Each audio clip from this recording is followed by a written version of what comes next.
Hi everyone, welcome to Jerematics Tutoring. In this video, we will be covering the exponent laws. We will be doing a quick review as this is the exponents and logarithms unit for Pre-Calculus 12.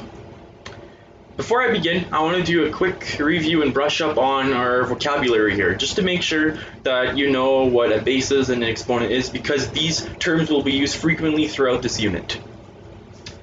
So as you can see here, we've got x and a y up here. So x to the power of y is how we would read it.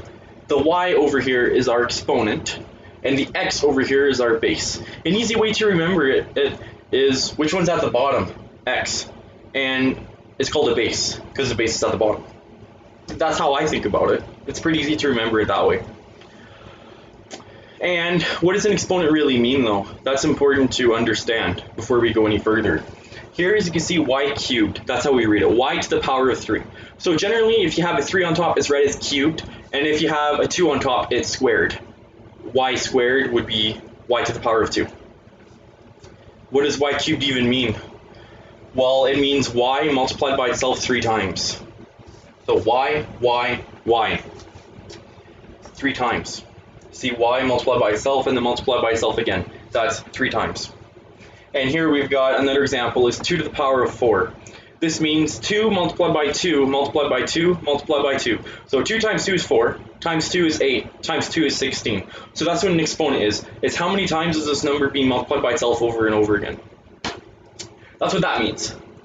So now I'm going to be talking about the following laws in this video. The product law, that's the one I'm going to start with. Then I will move on to the quotient law. I will then move on to the power of a power. I will then move on to the law regarding power of a product, the power of a quotient, negative exponent, and rational exponent. That last one sounds really nasty, but you'll see it's not as nasty as it sounds. The product law. The product law is regarding identical bases. And what this law says is that if you have two identical bases and you are multiplying them by each other, then you simply add their exponents. So, for example, we've got x to the power of a, and we're multiplying it by x to the power of b.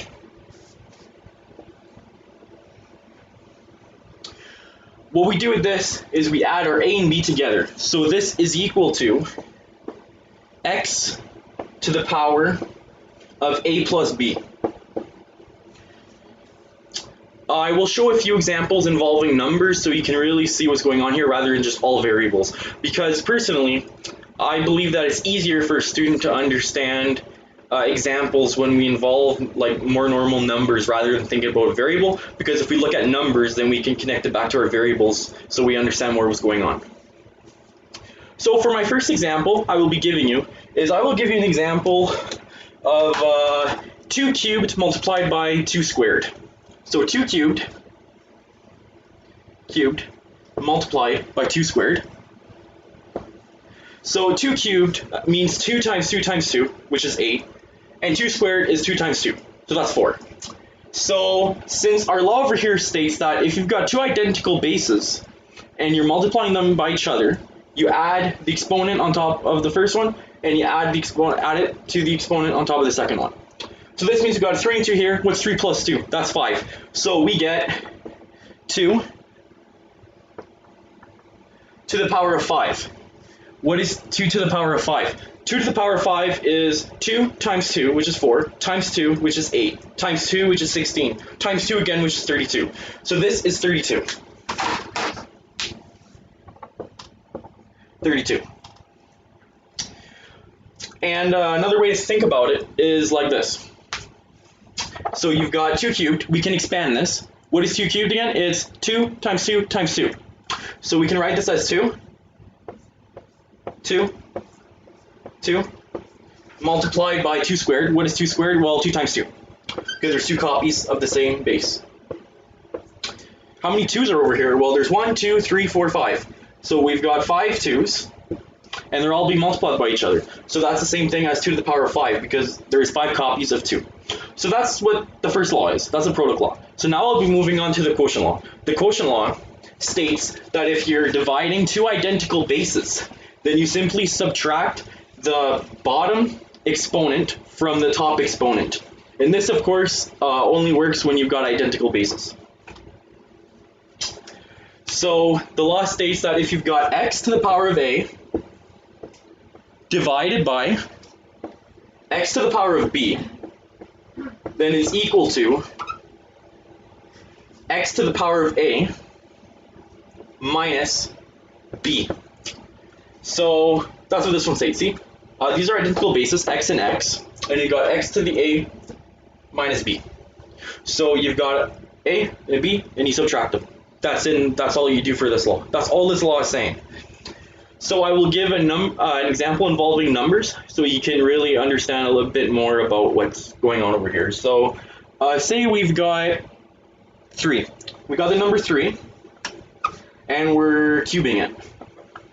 And we're dividing it by, let's say, 3 squared.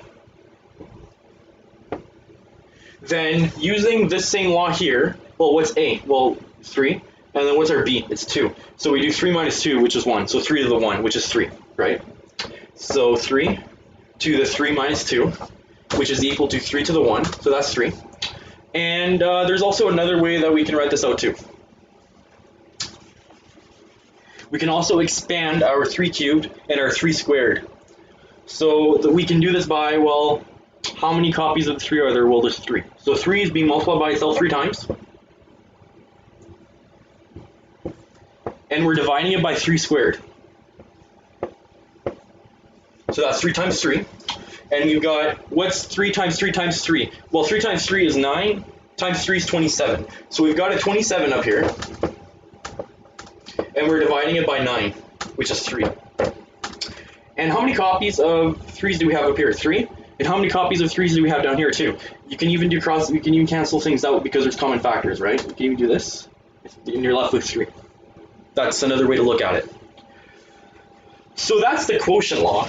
But you know what? Before I move on, I want to give you another example of the product law, like one that's a bit more complicated, and then another example of the quotient law before moving on, just so you can deal with these laws in a more complex way, because sometimes you'll have to deal with, like x times y times x squared, and I need to make sure you know how to deal with this, because if I just give you easy examples like this, then what's the point, right? So I need to give you some more difficult ones, because my difficult examples will help you solve more difficult problems.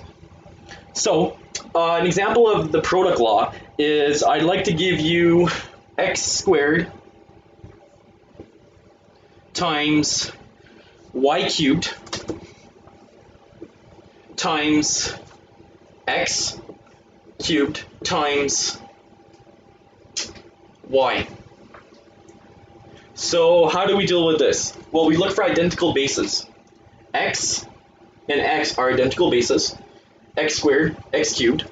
Because it's not like collecting like terms. We just look at what's down here. Are they the same? Is it the same letter? Yes, they are. If they're the same letter, then you can use exponent laws to simplify them. If they're not the same letter, then you cannot add them together. Then you just simply attach them together if they're being multiplied. But you do not add their exponents. Their exponents stay the same if they're different letters. But if they are the same letters, then you do whatever you need to do with your exponents. And when I say do whatever you need to do, well, that all depends on the case. If you're multiplying, you add. If you're dividing, you subtract, and so on and so forth. So x squared multiplied by x cubed, that's the product law. And the product law states that if you've got 2 identical bases, then you add their exponents. So x squared times x cubed is 2 plus 3, 5, so x to the power of 5. X to the power of 5, because x to the 2 plus 3, multiplied by, well, we've also got y cubed and y here. Are they identical bases? Yes, they are. So y cubed multiplied by y, that's 3 plus 1, because if you don't see a number on top of the variable, then the power is assumed to be 1. It's just like, you know how if you don't have a coefficient in front of your x or whatever variable it is, assumed to be 1. Same thing with exponents. If you don't see anything, it's 1, because there's no point in writing it, because it's just 1. So y cubed multiplied by y, that's 3 plus 1, so y to the power of 4, because you add the exponents on top.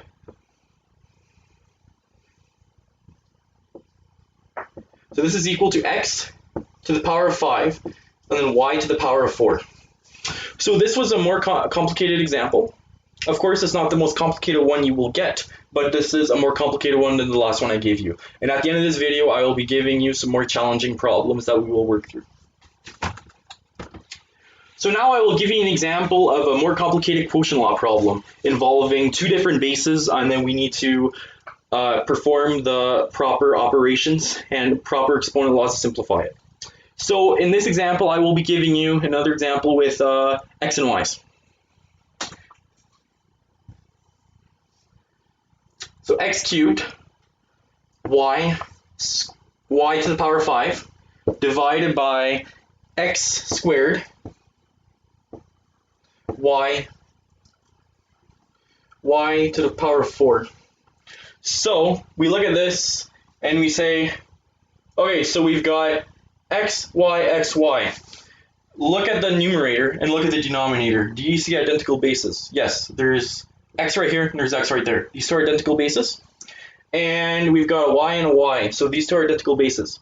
So what do? Well, we say, oh, so here's the x cubed and we've got an x squared.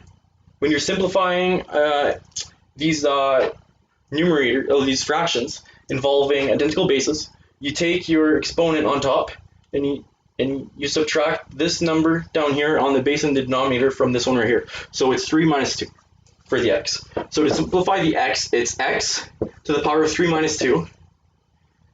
And then we're multiplying, because up here we're multiplying. Because if you got variables attached, you're multiplying.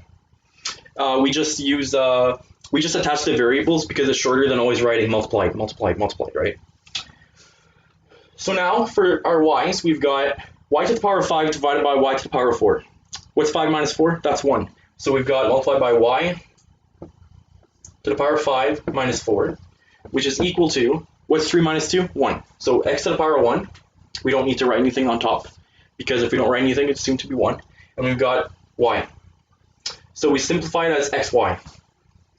So this was a more complicated problem involving our quotient law. Now we will move on to the power of a power.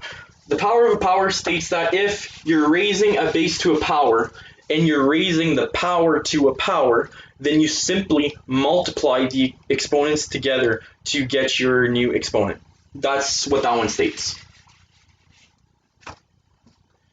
Power of power. In this example, I will be using x again. So x to the power of a, and then say we're raising it to some exponent, let's go with b.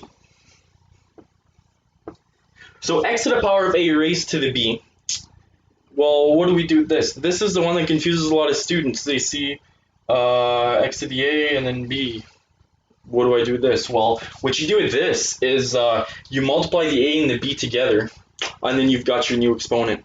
And it's actually pretty simple if you just keep that in mind. And so look, so x to the power of a, b. I'm going to give you an example involving numbers so you can really understand why this works, rather than just memorizing this law and not understanding what's actually going on here. The example I'm going to give you is involving number 2. So 2 squared raised to the power of 3. So that's 2 squared cubed. Well, I'm going to show you this a few times, and I'll show you the different ways we can expand it and deal with it, just so you understand what this law actually means, and that way, you know, it's easier to work with and understand. So 2 squared cubed is equal to 2 to the power of 6. That's the final answer, but I need to show you where this is coming from. Not just 2 squared cubed is equal to 2 to the 6. Well, why is it 2 to the 6? It's not just because I say so. It's because there's actually a reason for this. So watch this. So 2 squared is equal to 2 times 2, which is 4, right? But I'm just going to write it as 2 times 2 cubed. And do you remember what cubed means? Is this base is being multiplied by itself 3 times, so there's 3 copies of it. So now, if we expand it, we get 2 times 2 times 2 times 2 times 2 times 2. So 2 times 2 cubed is equal to 2 times 2 times 2 times 2 times 2 times 2. How many 2's are there? There's 1, 2, 3, 4, 5, 6, because there's 3 copies of our two 2's being multiplied by each other. So that's how we get to the 6, because if we expand it, we get 6 copies of 2's. So that's really what this law is saying, and this is why it works. So now I am going to be showing you the power of a product law. And the power of a product states that, say you've got two different bases being multiplied by each other, and then you're raising this product to an exponent. Well, you distribute your exponent. One word of note that you need to know is that this law, the next law I'm about to show you, you need to be very careful with it. So pay very close attention to this law, because a lot of students think, oh, well, I am able to just distribute this exponent inside of any set of parentheses, you know? Like, say, for example, you've got x plus y squared. The students think, oh, hey, you know what? I'm just going to distribute this to here, x squared, and then plus y squared. No. Never, ever, ever do this. Never distribute that, because what this really means here is x plus y squared, which is x plus y multiplied by x plus y again. Okay, so never, ever, ever distribute a power if you've got a sum or difference, if you got a plus or like a minus inside of your parentheses. You only distribute the exponent if it's just two variables being multiplied, or 3, or whatever it is, as long as they're being multiplied and not added or subtracted. Power of a product. So power of a product, I will be using the same letters. I know I may not seem very original, but I just love these letters. I love to use these letters for my examples. So x, y, to the power of a. Well, what do you do with this? Well, you distribute the a. X to the power of a multiplied by y to the power of a. And like I said earlier, you can only distribute this a if they're being multiplied and not added or subtracted. As long as this base is being multiplied, you're good to go, and you can do this, and this works. Well, this seems a bit funny to start with. We've got 3 different variable letters. What does this actually mean when dealing with numbers? So I will give you an example when we're dealing with numbers and a variable. It's easier to do that. So 2x squared. 2x squared. What does that mean? This means 2x is being multiplied by itself 2 times. So 2x, there's 2 copies of 2x. So we got 2x, 2x. 2x, 2x. What's 2 times 2? That's 4. So that's 2 squared times x squared, which is equal to 4x squared. And as you can see, it's the exact same thing as this law right here, because it's the same law. X times y to the power of a is equal to x to the power of a multiplied by y to the power of a. Same thing as your 2x over here. 2 to the power of 2 is 4, and then x to the power of 2 is x squared. So we got 4x squared. So that's how that one works. And now, in the next part of this video, I will be showing you the power of a quotient. And then after I've done that, then I'll show you negative exponent, rational exponent. Then I will show you a few examples, as well as giving you some practice questions that you can practice to test your understanding.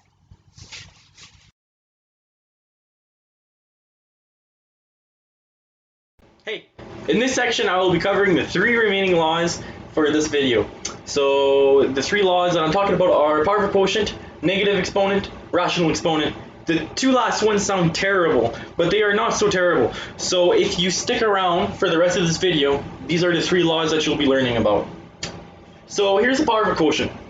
The power of a quotient states that if you have a base being divided by another base, which is a quotient, and you're raising it to some power, represented by the letter z, then you simply distribute the exponent over. So you multiply the exponent of the base on top by z, and then you also multiply the exponent of your denominator by z as well. So you simply distribute the exponent and multiply it by their exponents. So this would be written as x to the power of z divided by y to the power of z. Well, what does that mean? Well, you distribute your exponents, and I say distribute exponents, but what does that mean? I'm going to give you an example involving numbers, like a fraction. So 3/4, for example. 3/4 to the power of 2. So 3/4 squared. Ooh, that looks difficult, but you know what? It's actually not that difficult. Watch. You can do this with a calculator, which is pretty cool. So 3 squared divided by 4 squared, because you distribute this exponent to both the top and the bottom. So 3 squared is 9, so this gives you 9 divided by 4 times 4. 4 times 4 is 16, so 9/16. And if you check on your calculator, that's exactly what you will get, is 9/16. So that's what the power of a quotient states. And of course I will give you another example in which the exponent of the numerator and denominator are not a degree of 1 and they're like 3. And I'll show you what you do with that. So let's say you've got x cubed divided by y squared. And you're raising it to the power of 3. Well, you multiply 3 by the exponent right here. And you also multiply by 3 by the exponent right here. So that's 3 times 3, which is 9. So this is equal to x to the power of 9. Divided by y to the power of 2 times 3, which is 6. 3 times 3, 9. 2 times 3, 6. So x to the power of 9 divided by y to the power of 6. So that's what that law states. So now I will move on to the negative exponent law. And I will discuss what a negative exponent is. So, negative exponent. So x to the negative a. Well, what does that mean, and what do we do with this? Well, first of all, this is my problem, it's your problem, because I'm done high school. No, I'm just kidding. This is a negative exponent. How do we turn this into a positive exponent? Because when we're dealing with negative exponents, our goal is to turn into a positive exponent. So how in the world do we turn a negative exponent into a positive exponent? It's actually fairly simple. You literally just flip this over, like as a fraction. So watch, you get 1 over x to the power of a. And your negative is turned into a positive. So x to the negative a is equal to 1 over x to the a. So literally, you just flip over the fraction. Well, where did this 1 come from? Well, you know that technically, any variable like this can be divided by 1, because 1 doesn't change anything. So it's always like you have an x on top of a 1, or even like a 2 divided by 1, because the 1 doesn't do anything. You know, it doesn't change your number, but literally that 1 is always there. It's always there. So if you look at it like that, it's super easy to understand why you just flip it and how you flip it. So if you've got, for example, you've got 2x to the power of negative 2. What do you do with this? Well, you see 2 times x to the negative 2. Does the 2 have a negative exponent? No, it's a positive exponent. So this you don't even touch. So now you got 2. And like I said earlier, if you got a negative exponent, you flip over your variable on a fraction. So you put your denominator and numerator, denominator, you flip it, reciprocal, right? You reciprocate it. So x negative 2, how do you rewrite that as a positive exponent? 1 divided by x squared. So that's 2 divided by x squared. Did you notice how I didn't touch the 2? The 2 stayed on top, and it was just the x squared that moves to the bottom. The only thing that moves to the bottom is the negative exponent. Because when you deal with negative exponents, you reciprocate it. You take the reciprocal of it. And if you have a negative exponent in the denominator, then you bring it to the numerator, and vice versa. Negative exponent numerator, denominator. Negative exponent denominator, move to the numerator. That's how you deal with negative exponents. So now I'm going to show you a more complicated problem involving negative exponents.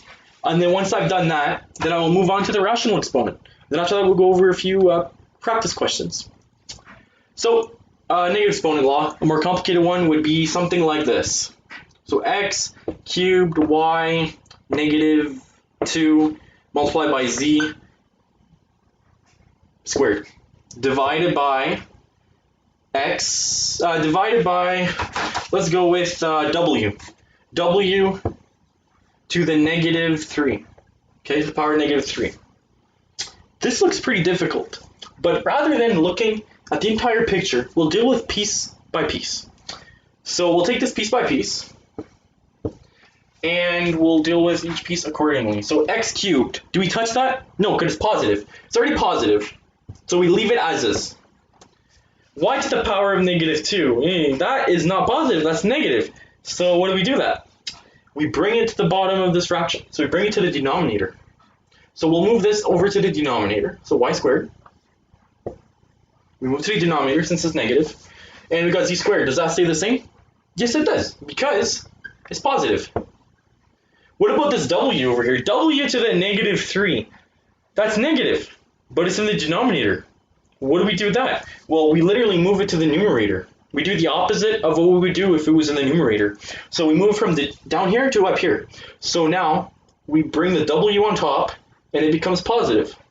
So that's how x cubed y to the negative 2 multiplied by z squared all over w to the negative 3 is written as in terms of positive exponents. So that's how you'd simplify something like that. So now for the last law is the rational exponent law. This will definitely be one of your favorites. Well, it's one of my favorites. I don't think it'll be one of your favorites, but you never know. So, rational exponent law. This one states that if you've got a rational exponent, well, what is a rational exponent? It's a fraction. So something like 1/2, 1/2. That's a rational exponent. Or anything like that, a fraction. So if you've got something like a over b, so x to the power of a over b, you would rewrite that with a radical. And what is a radical? Well, I hope you remember this, but if you have something that looks like this, it looks like a little check mark. I don't know how many of these you get on tests. I hope you can get a lot, but these are things, radicals, and you put something underneath, such as like a 4, and it's the opposite of an exponent. So it's like, rather than squaring something, you're square rooting it. So if you have 4, which number do you need to multiply by itself 2 times to get 4? Well, it's 2, right? It's the opposite operation of an exponent. X to the power of a over b. That's rewritten as x to the power of a. And the index of our radical is b. The index of our radical is b.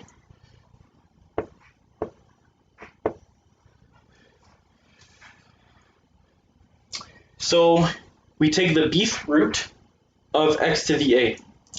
That's what this law states. Now this looks pretty difficult, so we'll look at examples involving numbers, which I think will be pretty cool because you will learn how to actually perform these operations without relying on your calculator. So let's go 9 to the power of 1/2.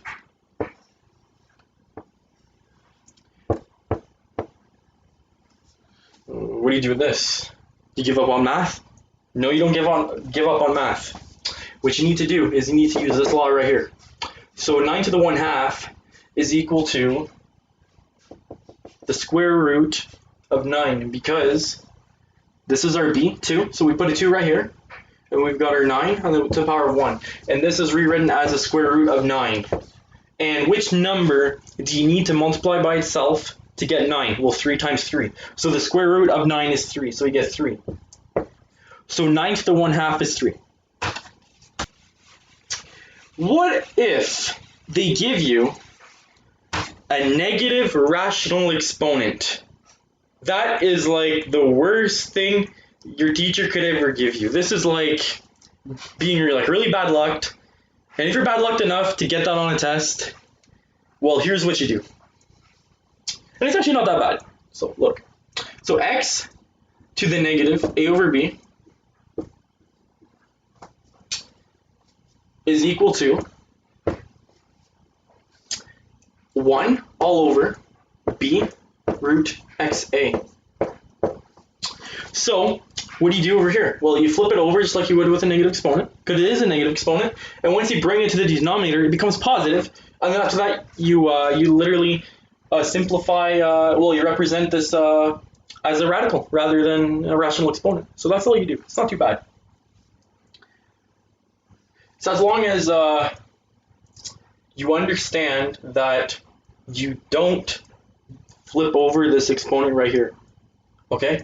It's as long as you understand that it's this negative that affects the base itself and not the exponent itself. That's the one thing that's important to understand. It's to simplify it, you don't flip this over, it's this you flip over. Because that messes up a lot of students. They think, oh, I need to flip over the exponent and I also need to flip over the base. No, don't do that. You just flip over your base and that's it, it's positive, and you carry your exponent over with your base. Just think about it. It's literally the same thing as if you would have x to the negative z. It would become 1 over x to the power of z, right? It becomes positive. So it's the same idea.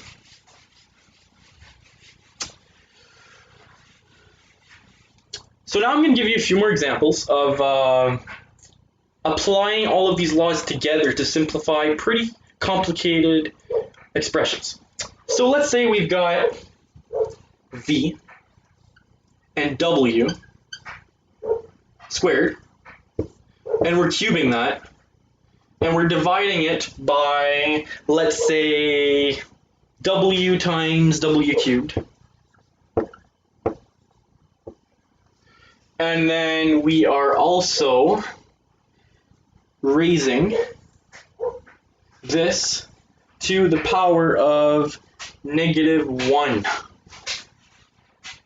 Where do we start with this? Well, I strongly recommend that you work from your way outside and slowly eliminate what's on the outside and work your way inside. That's how I deal with these problems. So to start this is I would literally flip over this fraction and then it becomes positive and then we eliminate our -1 and then there's no more negatives to deal with at all. So now if we flip it over we get w times w cubed. Of course we can simplify this, but one step at a time. V w squared cubed. See, our -1's gone, we flipped it over, our negative's gone. Now what do? Well, product law right here, w times w cubed, well, what's 1 plus 3? That's 4. So we've got our w, 1 plus 3, which is 4. But I'm going to write that as 1 plus 3 so you can see everything that's going on. What's v cubed? V cubed. Because it's v to the power of 1 times 3. We've got a w squared over here, we're multiplying that by 3. What is that? Well, that's 2 times 3, which is 6. So that's w to the power of 6. Well, now let's continue. You get w to the power of 4 all over v cubed, w to the power of 6. Is there another thing we can do to simplify this? Yes, of course. There's a w to the power of 4 over here and a w to the power of 6. So, which law is that? That's a quotient law. So, in the quotient law states that this number on top right here, we're going to subtract this number right here from this number right here. That's what that one says. So, our final result is w to the power of -2 all over v cubed. Uh-oh. There's a negative up here. What do we do with that? Well, we literally use the negative exponent law again, and we carry our w to the -2 down here, so it becomes w squared. So our final answer is 1 all over v cubed w squared. And that's what we get as the final answer for this very long problem.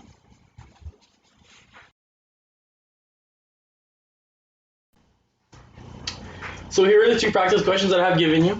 So the first one is x to the power of z multiplied by y cubed inside brackets squared. So this is being squared. And we've got our x to the power of -2 right here. Here we've got our x to the power of 3/4, rational exponent. And here we've got our y to the power of -3/2. So I want you to pause this video, take note of these two questions, solve them, and in the next part of this video, I will be showing you the solutions to these. I want you to try these yourself so you can test your understanding, because it may seem easier when I'm showing them on the board than when you're actually going to start doing questions yourself. So I want to test you right now with these questions.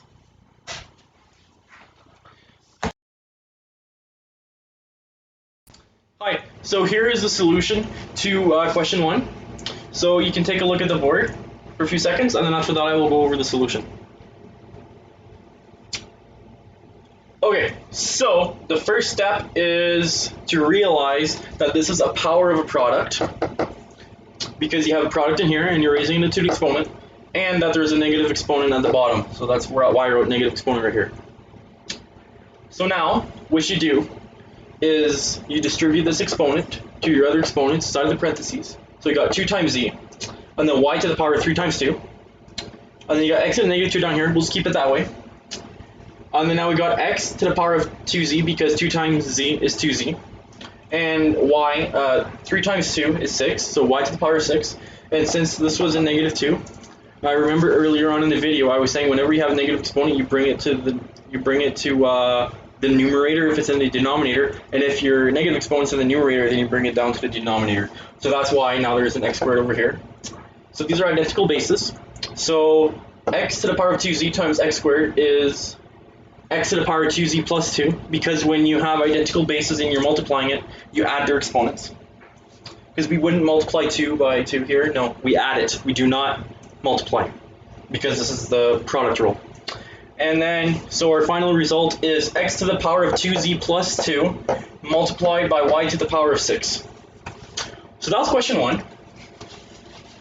Now I will show you the solution to question 2. Question 2 may have been a bit more tricky for you, but I will go over it with you and explain. I'll show you the entire process of solving a question like that. So, question 2 was x to the power of 3/4 divided by y to the power of negative 3/2.